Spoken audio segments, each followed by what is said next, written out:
12 days have passed since this powerful 7.7 magnitude earthquake hit Myanmar, and as we can see, the devastation is widespread. Millions of people have been impacted. In fact, over 9 million people live in the worst affected areas. Already we know about 3,500 people have died, about 5,000 people are injured, and several hundred are still missing according to the official figures, but the actual toll will no doubt be much higher. There is an urgent need for humanitarian support. The demands are almost overwhelming. The United Nations country team here on the ground is coordinating with other aid organisations and our partners to get as much support as we can to the populations most in need. Seeing firsthand the devastation is absolutely heartbreaking. People have told me how their houses collapsed around them, how people died as the buildings fell in on them, and how they had to work with their hands to rescue people who were trapped under the rubble. But the people are determined to rebuild their lives, and that's why they need the support of the international community.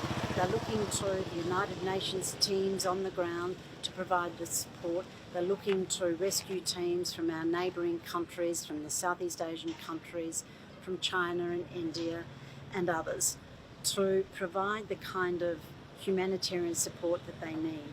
Medical supplies, shelter, food, water, but most of all they want peace. There have been calls for ceasefires, and a number of parties have announced a ceasefire. And what we need is for that ceasefire to hold so that the humanitarian and aid workers and doctors and rescue workers can provide the support to people across this country. Now is the time to de-escalate this conflict.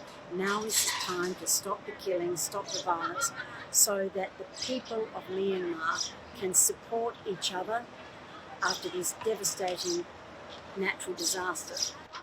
I appeal to all member states of the United Nations, I appeal to citizens around the world to find ways to provide support to the people of Myanmar, already devastated by years of conflict and other natural disasters and poverty. They need our help now. As the United Nations Secretary-General Special Envoy on Myanmar, I will continue to engage with all of the voices of Myanmar so that we can work together to find a Myanmar-led solution to the conflict and the path forward to a peaceful and sustainable future.